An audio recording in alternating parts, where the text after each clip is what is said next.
Hölgyeim és uraim, tisztelt osztálytagok, kollégák, barátok, érdeklődők, családtagok!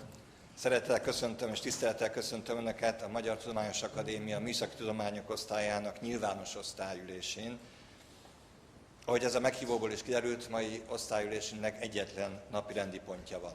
A Műszaki Tudományok Osztályának javaslatára a Magyar Tudományos Akadémia 187. közgyűlése idén május 2-án Hanzó Lajost külső taggá választotta, az ő székfoglaló előadására fog ma sor kerülni.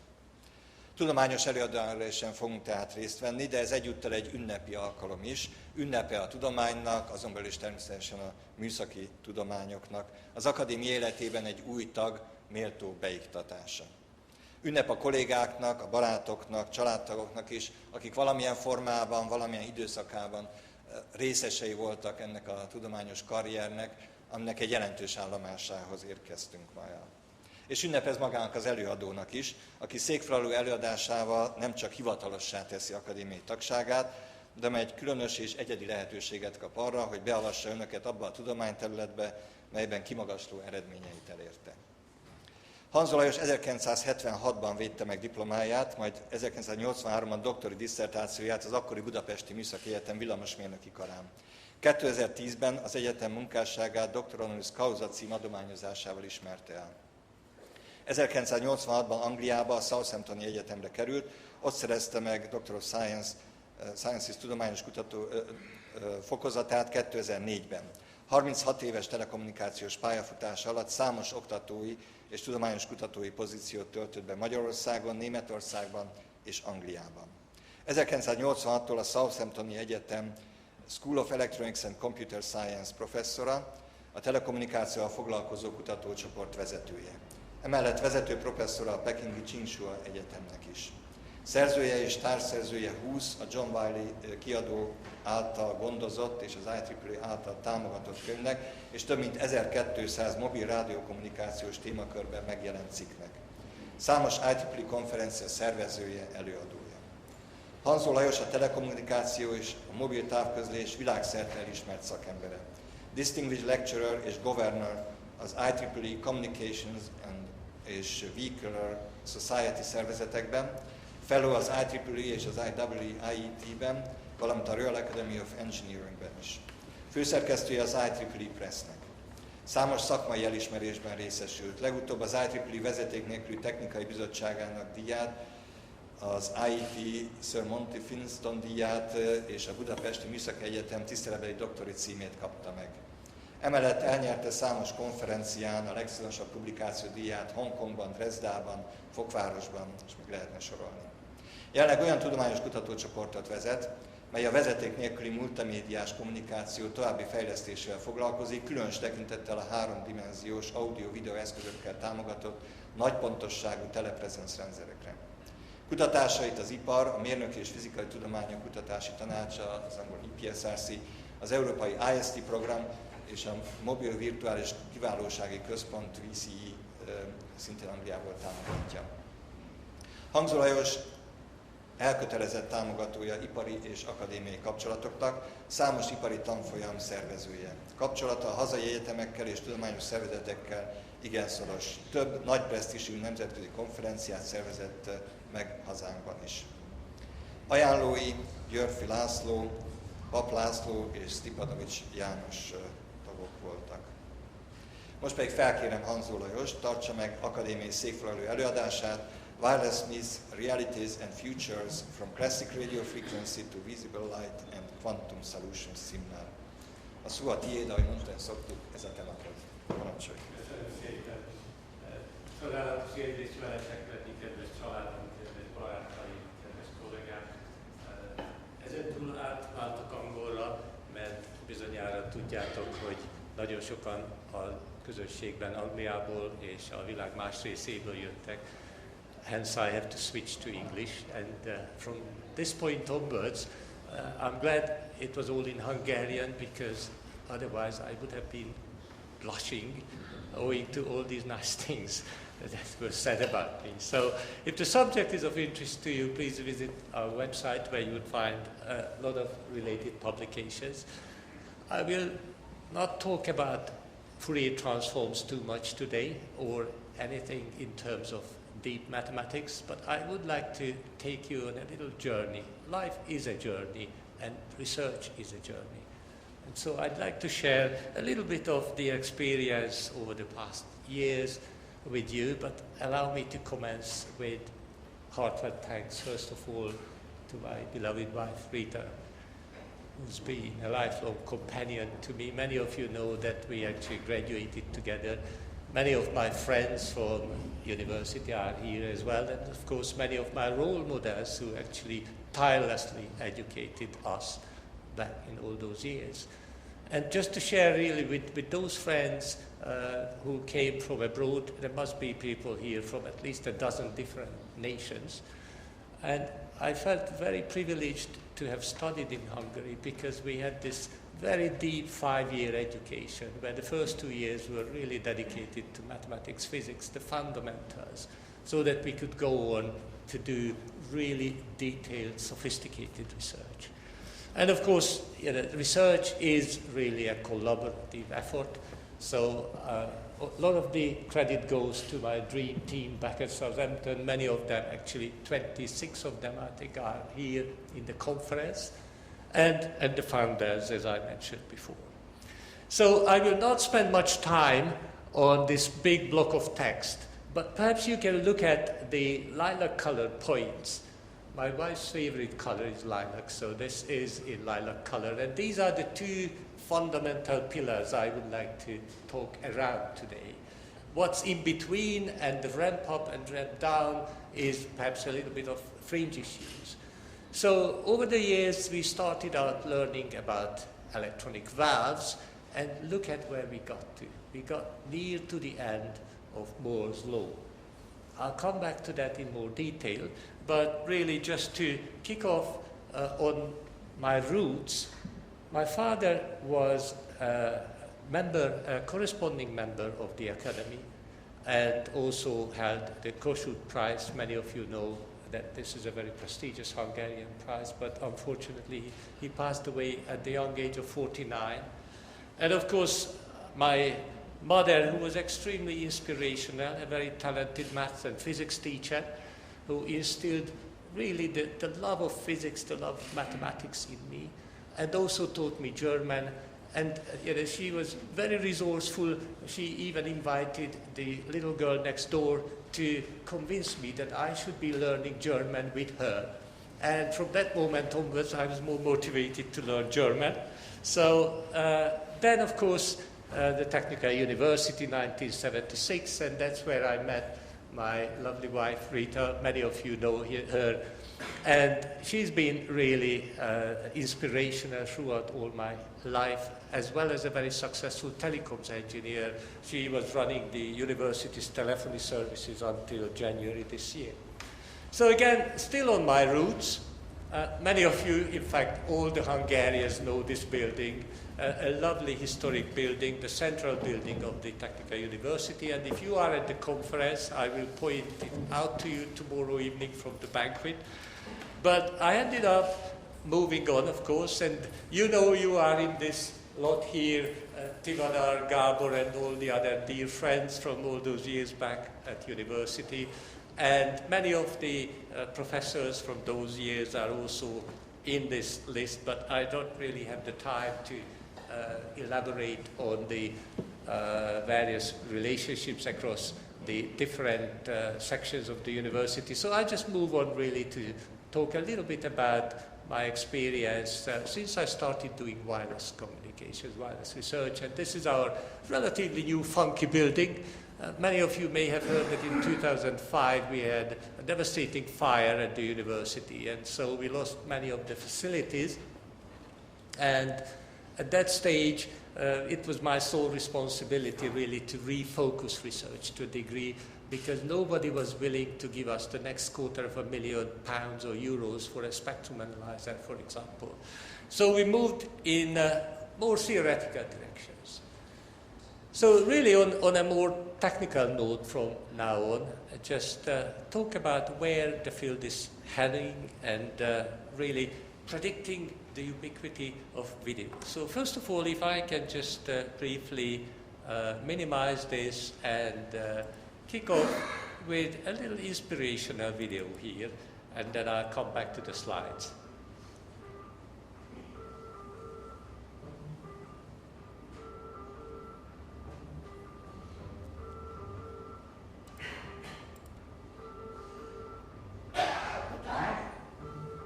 How's the party?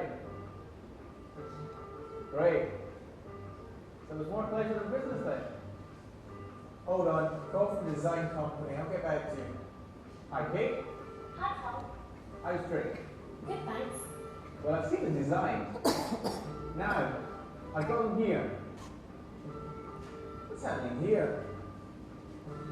The stairs just aren't right. Look, here. Yeah, look, I can see the problem. Okay, look, I'll get Simon to it ASAP. Listen, Kate, these plans are urgent. You go ahead. I'll work on things over here at my end, and I'll come back to you. Okay, alright, speak to you later.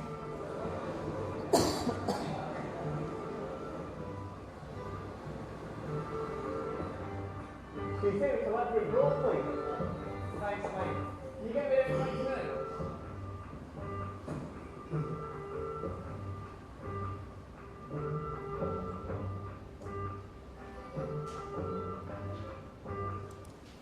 I would probably stop here just because ultimately this goes on a bit longer. All I wanted to really mention in this context is that video literally pervaded our lives.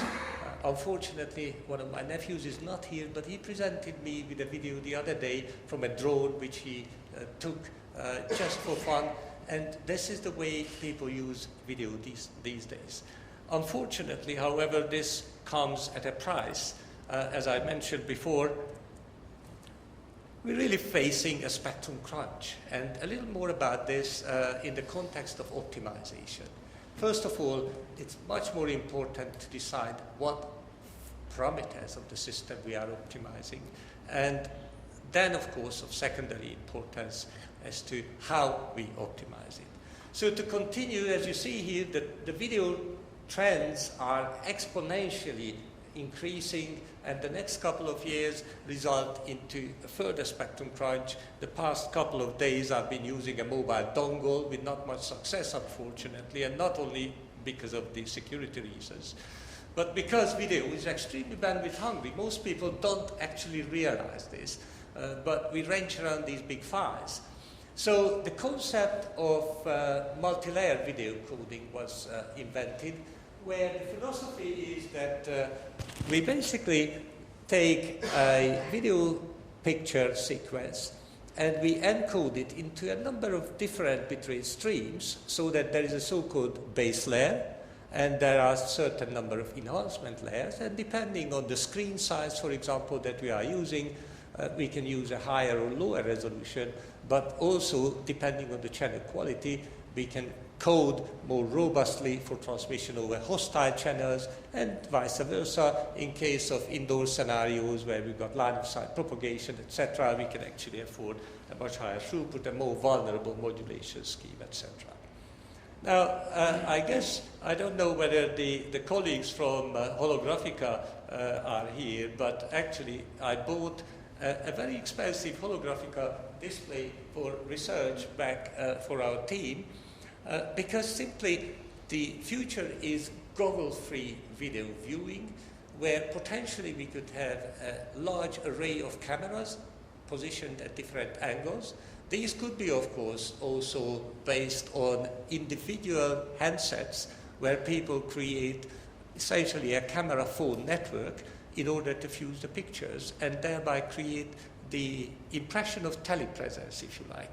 So I will not elaborate on the Holographica system much longer. I really just wanted to underline this extremely important trend.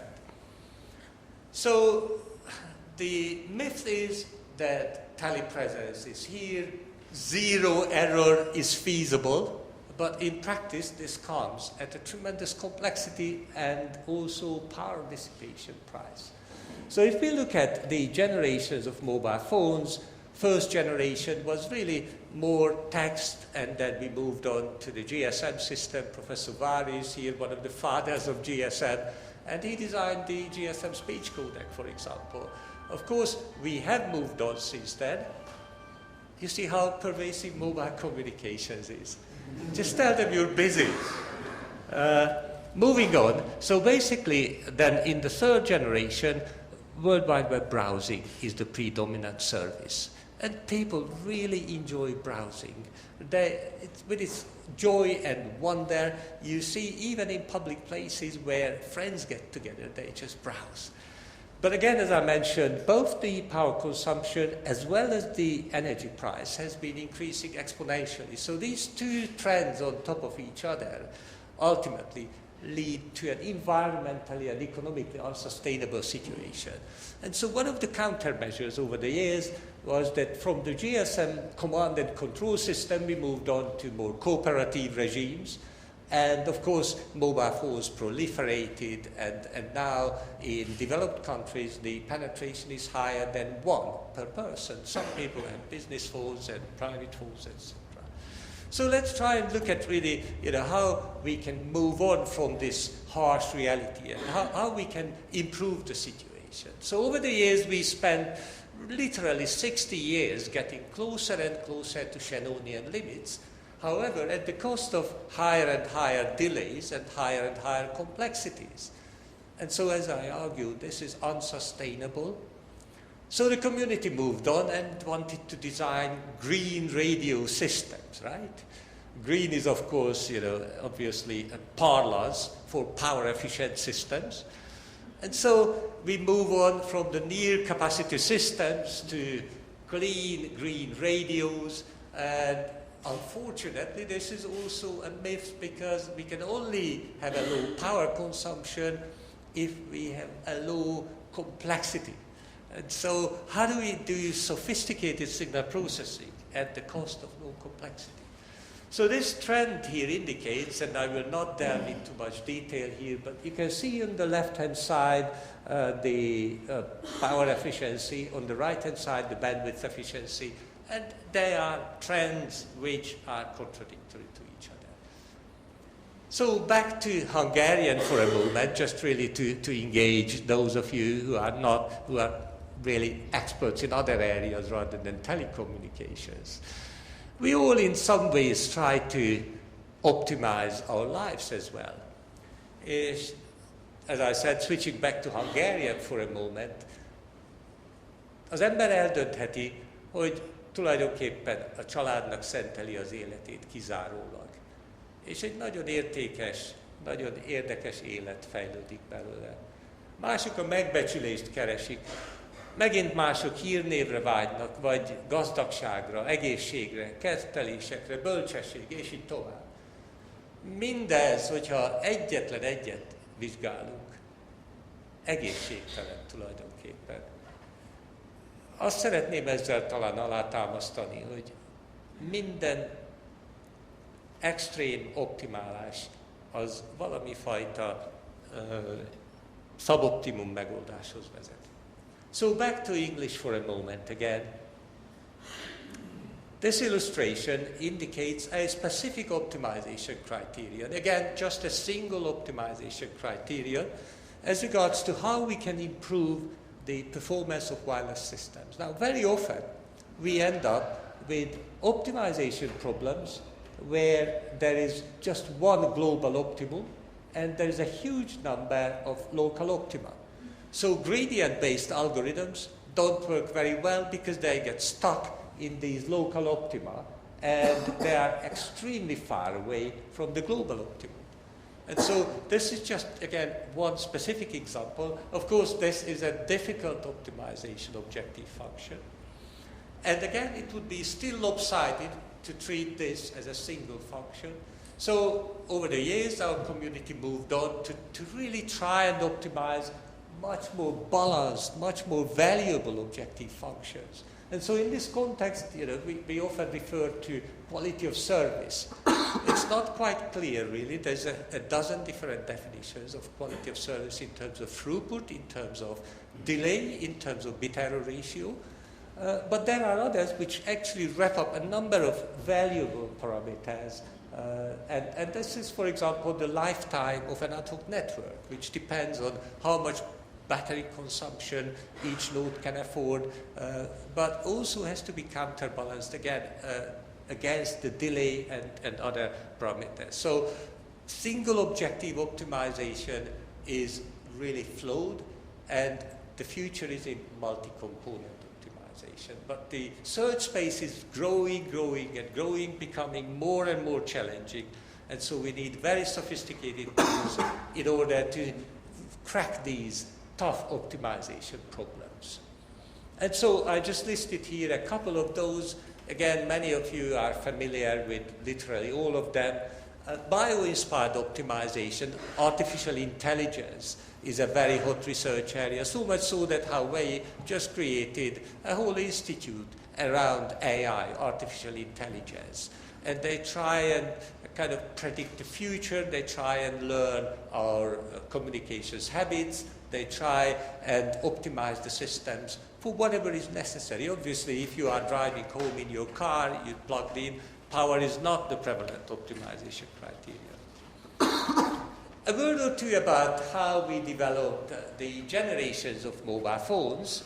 And again, I already alluded to the heroic era when the second generation mobile radio systems were developed. And this was a joint effort in the European Union. As I said, life is a journey, research is a journey with lots of blind alleys. We don't always find the optimum route leading to an extremely compelling standard, for example. So then we moved on, hi Yorgos, we moved on to the 3G plaza, the third generation systems, which can do much better than the second generation systems, but the complexity goes up from 22 megaflops to 140 million floating point operations per second. So this comes at a tremendous dissipation price.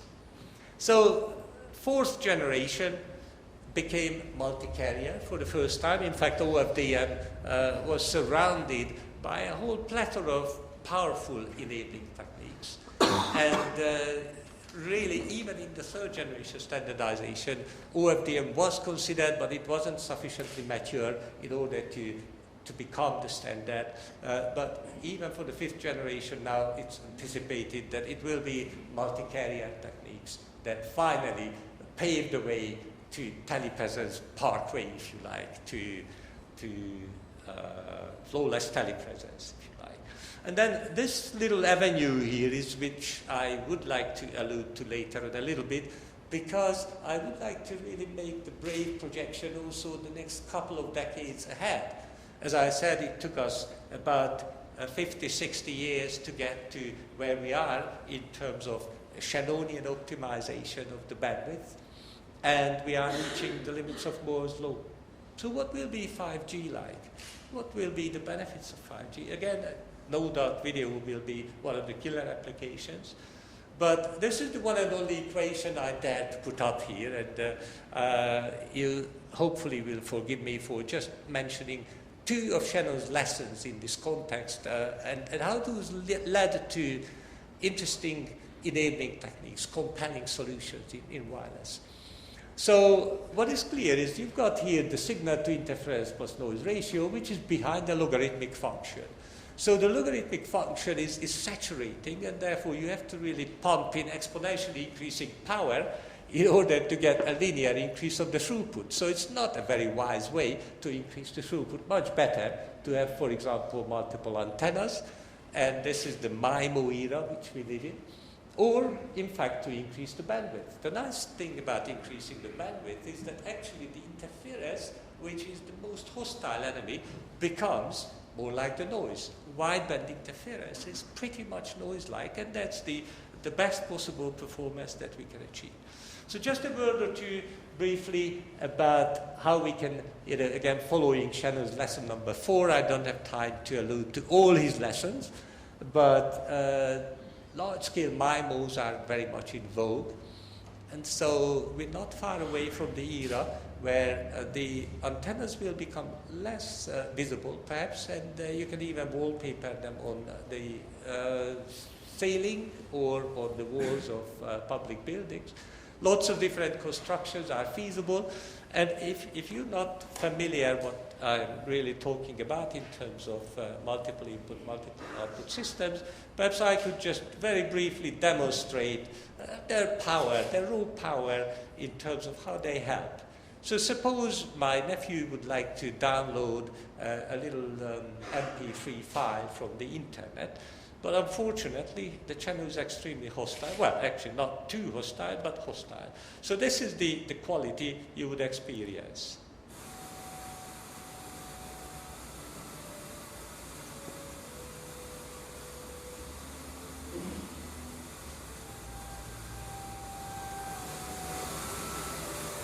I won't torture you much longer with this, but if you deploy the multiple input, multiple output systems, then you end up with a substantially enhanced performance. This is Mozart using turbo detection, and so it's all cleaned up, beautifully flawless.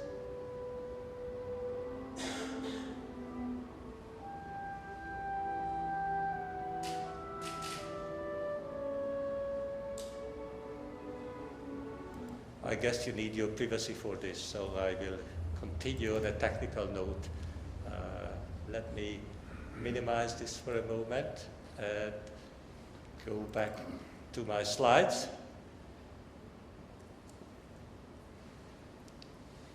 And talk about Shannon's lesson number 1, namely the bandwidth. So the drama is that in the second and third generation beauty contests, when the various enabling techniques were developed, then governments like the British government, for example, imposed frequency license fees. So was the case in Germany. If I remember correctly, actually, the price of 1 hertz bandwidth was 1 million Deutschmark. I'm not kidding. So ultimately, Professor Vari and myself would have to spend like 1,000 euros before the service providers start to get any revenue whatsoever. And so really, the funny thing was in the UK that the minister in charge pocketed the 22 billion pounds and then asked again the mobile provider, so we count on the next the same license fee next year as well? Of course, that was a one-off license fee. But there's bags of spectrum. If we move to higher carrier frequencies, we can move up beyond the microwaves and infrared spectrum and then just look at the visible light spectrum. There's tens of thousands more spectrum. Of course, again, the propagation properties are different. And I'm very proud of this little paper here because we wrote this together with Professor Imre. And we did a bit of crystal ball gazing together, which was much fun. Moving on, this area has developed very, very quickly, actually. In much of Europe, the incandescent bulb is no longer on sale. So basically, these are of low power efficiency, and everybody is using LEDs. Even the cars these days use LED lights, much more bright, and they have a very, very long lifespan. So you could view this simple little LED bulb, which I downloaded from a DIY website, as a multiple input, multiple output system. We just have to distinguish the streams, and you've got 80 parallel streams, and we've got the technology to do this. The other thing is that actually, apart from this huge bandwidth capacity, power is no longer a problem, because even if they are just glowing like these lights here, the signal-to-noise ratio is still actually extremely high. I don't have the time probably now to click on these links, but there are very powerful industrial consortia that are developing these solutions now, and there's also an academic friend of mine at Edinburgh University working with Professor Mike Davis, who is also here in the audience, and we wrote this paper with Harald Haas, and this is really the new atoll cell structure, where in indoor scenarios you could actually have tiny, tiny little cells which highlights a single desk. But the lovely thing is about it is that you know that there is coverage there because you see the light, right? So you don't actually have to go there and log on and figure out whether it's feasible. Of course, there are huge problems because as you're handing over from one atoll cell to the other, you might actually drop the coal. So the upper layers have to take care of this. I will deal with this problem in a sec. But ultimately, all we're doing is nothing brand new about this. It's called color shift keying, but color is frequency, right? So we can actually think again, you know, Professor Putt worked on frequency shift keying. He's got papers on the subject. You just have 4 different frequencies representing 2 bits per symbol, and you need a simple comb filter to detect the signal. So there are really ingeniously low complexity solutions. And so this is not the best, but potentially one of the attractive low complexity schemes. So how is the channel? How does the light propagate? Well, most of the investigations are centered around a Gaussian type channel. But as you see, actually there's also dispersion, there's reflections and deflections, so pretty much reminiscent of the radio frequencies. What is again clear is that the cells become much smaller, and the same gain is achievable if you put up the base station or the LED lights higher. Don't forget, we've got the street lights all over the places. You don't have to roll out a new base station system. All you do is you flicker the lights, and thereby you detect bits. So again, of course, there's a lot more to it. I'm trying to simplify matters a little bit so that it appeals to those of you who are experts in other areas. But this is a little peak signal to noise ratio curve for a video system, because I alluded to video as a killer application. So you would see here that the conventional video codec, which does not exploit the multi-layer coding principle, would degrade to literally useless video quality at 22 dB signal to noise ratio, whereas the VLC scheme, the multi-layer scheme, can switch to a lower base rate and thereby operate flawlessly without transmission errors. And so this multi-layer principle has already been invoked also in the 3G systems, but it will find its way, no doubt, into the 5th generation systems as well. So, as I promised, let me just briefly allude to, hopefully I can still find where the rest of it is.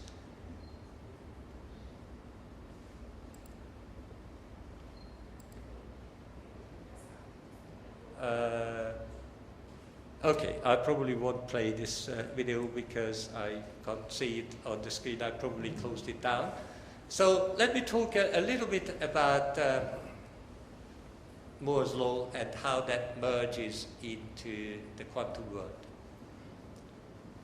So over the years, we've been developing better and better systems. And Gordon Moore was working for Intel in 1965 when he was tasked with the job of predicting the development of electronics into the future. He looked back, as we would when we predict the future, and he found that every 18 months or so, the integration density doubles. So this really leads to the trend that we see here.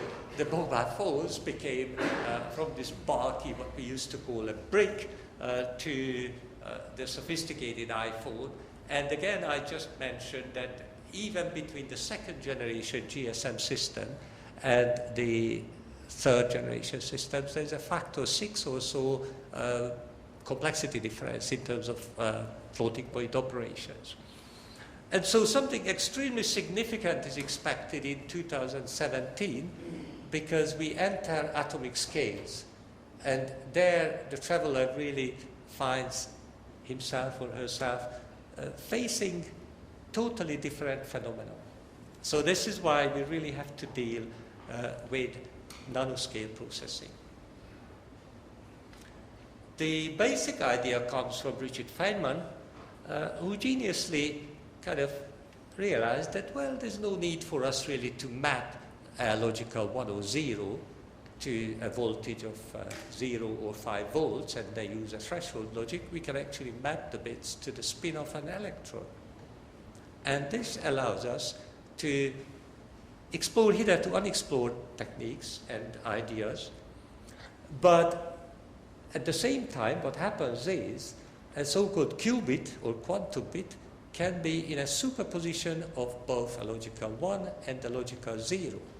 Now, there's nothing kind of extremely different about this from the conventional classic world, because we know the Gaussian channel. The Gaussian channel is actually not a channel, it's the Brownian motion of the electrons which contaminates the received signal and corrupts it occasionally. And of course something similar happens also to these electrons, and we have to cool them down so that they become a little more cooperative, and then we can manipulate them in that state. But of course quantum computers are few and far between today, so what we are doing in Southampton Wireless is we are actually simulating a quantum computer with the aid of a classic computer, and unfortunately this is very, very slow.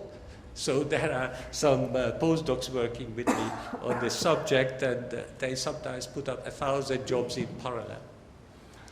So what are the impairments in the quantum world? Well, there's the so-called bit flips and phase flips. So actually, typically, we need much lower coding rates in order to mitigate these bit flips and phase flips. But we have been able to develop the quantum counterparts of these error correction codes. So this is the classic model that we also use. Instead of classic bits, now we have qubits, and so we have a quantum channel. But again, this is not really a channel as such. It's the impairments that we model here.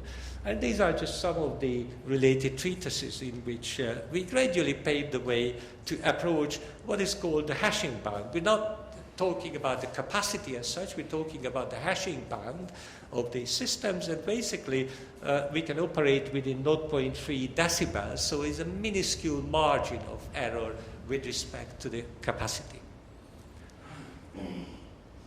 As you see, I'm not using too many kind of results here, but I would like to just really mention one or two more points and applications of quantum search algorithms. So the quantum error correction codes are absolutely necessary in order to make these work.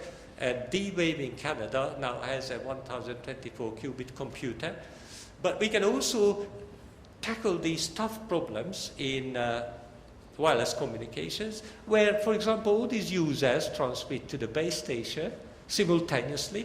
And so the old-fashioned kind of approach was that we would treat these as interference apart from the desired user.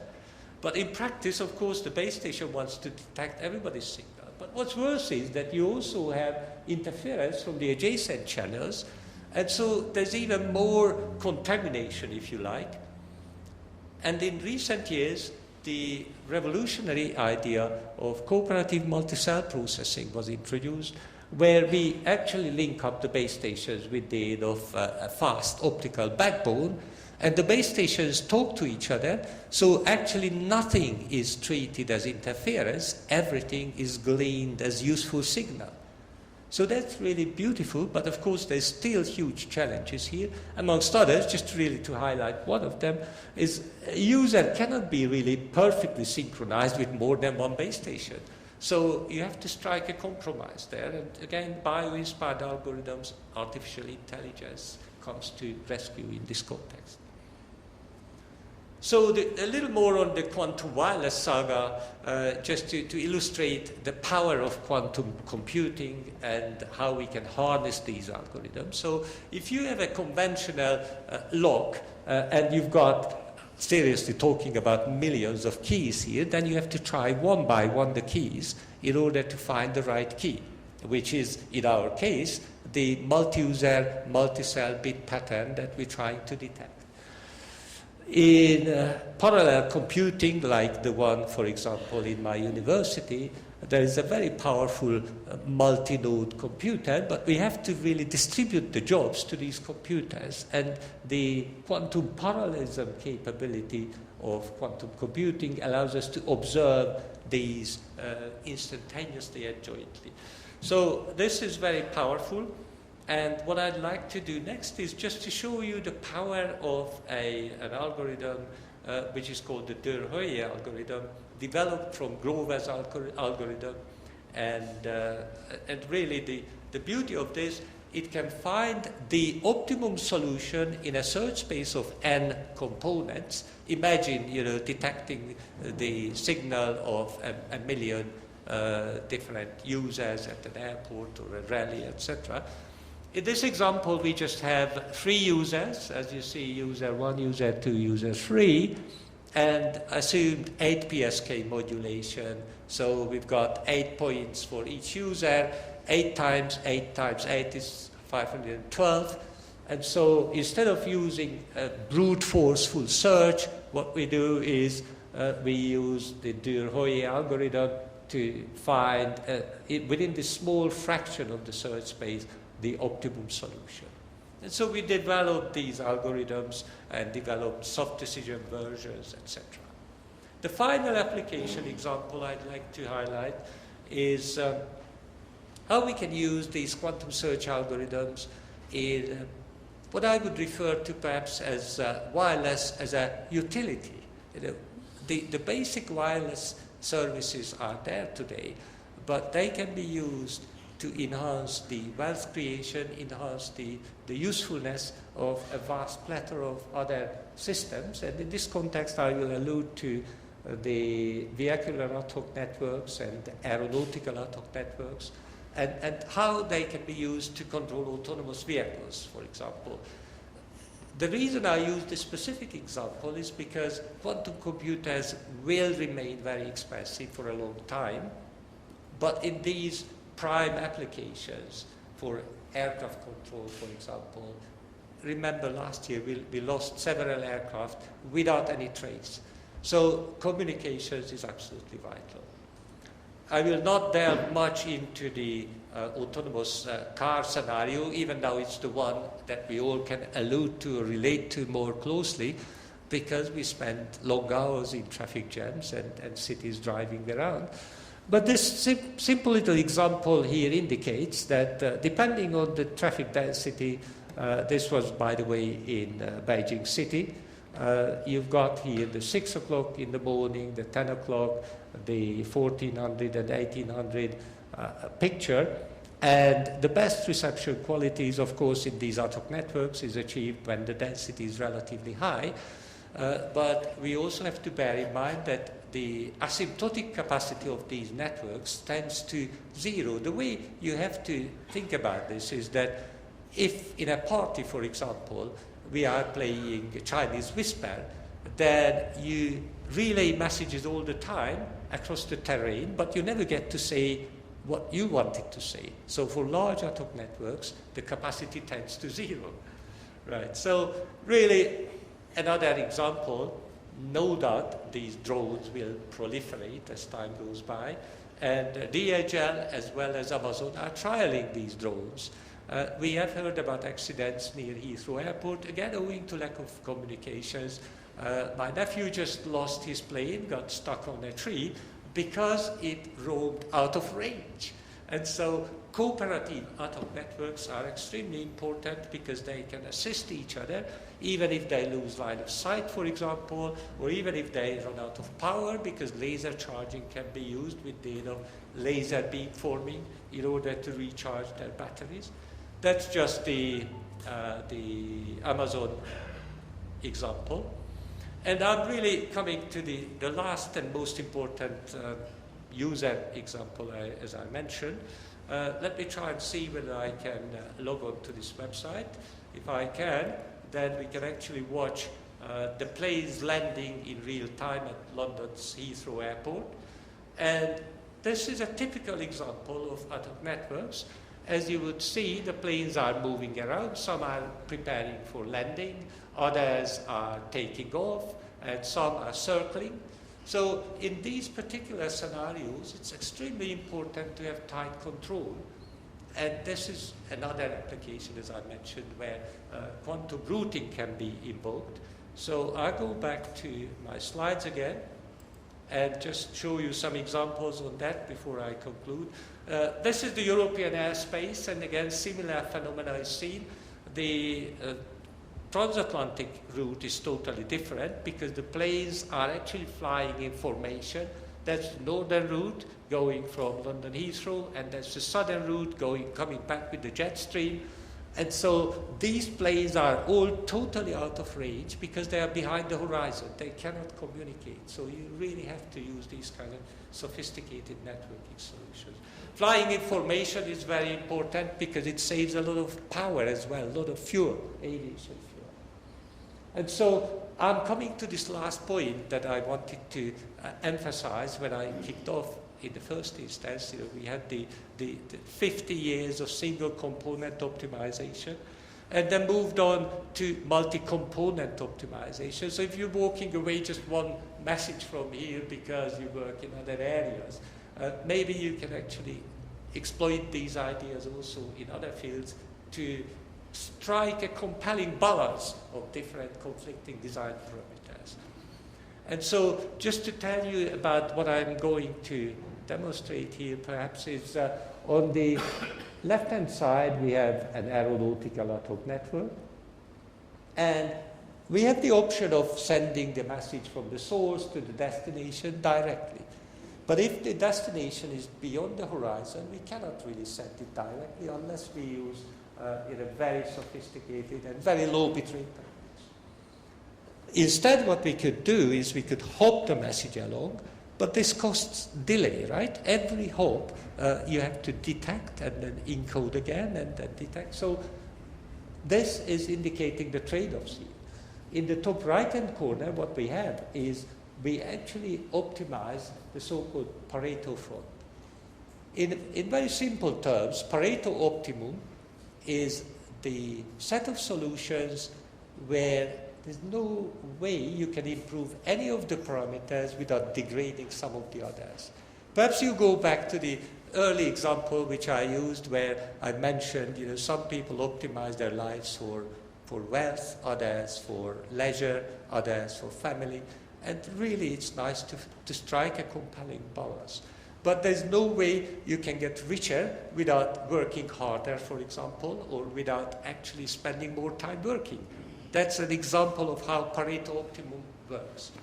And so on the right-hand corner down here, you see 3 different colors, and the brute force method indicates the number of so-called dominance computations, in other words, how many objective functions have to be evaluated.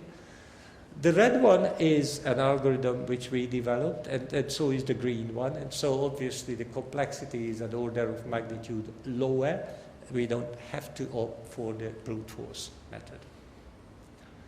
So I haven't even scratched the tip of the quantum iceberg.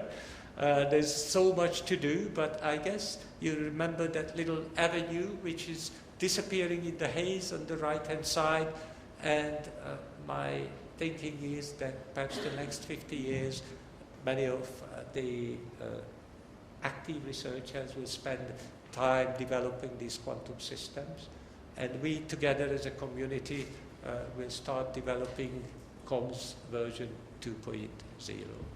So with this, I would like to thank you for your kind attention. Thank you.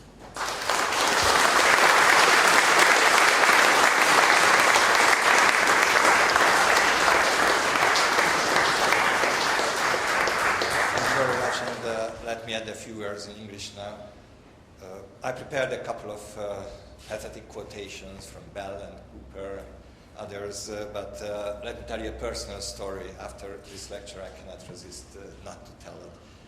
Actually, I managed to get out to England in 1988, and also to practice English, I always watched BBC News.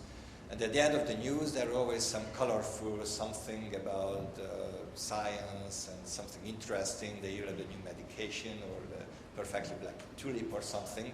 But at one time, they said that soon, it was in 1988, soon the time will come when we will walk on the street in London, we will pick up a small gadget into our hand, and we will phone our friend in Sydney, Australia, and we will just have a nice discussion with him.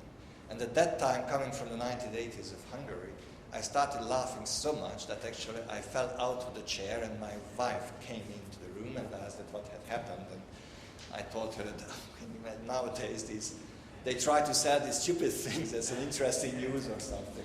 So 20 years later, when I had the chance in the World Congress in Mechanics to walk in Adelaide in Australia along the riverside, the story came into my mind. I took it independently from the cost it is. I just phoned my father and we had a nice discussion from Australia. So it's really hard to imagine that development, what has happened in the last 30 years, and it's even difficult to predict what will happen in the next 30 years. But I would say as a conclusion that if this next 30 years in the hands of researchers like Professor Hanzó, then we will have a nice and bright future. So thank you very much for this and good health for the next decades and good work. Okay, so let's now back to Hungarian. So ezzel a székfoglaló előadással Hanzó Lajos teljesítette az utolsó feltételét is annak, hogy készhez vegye az akadémia tagságáról szóló hivatalos viaszpecsétes okmányt. Nagy örömre szolgál, hogy ezt az oklevelet éppen én adhatom át most.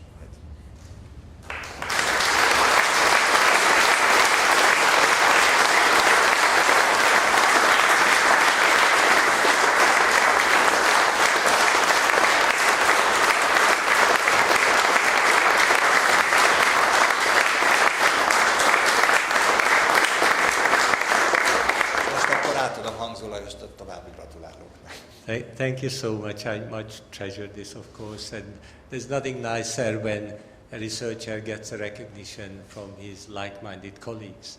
And so this is really a tremendous accolade. I just would like to put my arm around you as my community, my family and friends, and I would like to also thank again my nominators, Professor Papp and Professor Györfi and Stepanovic. And I would like to invite you to a light-hearted reception where we can enjoy the old stories and really reminisce of the good old times. So thank you so much. Köszönjük szépen, ezzel végre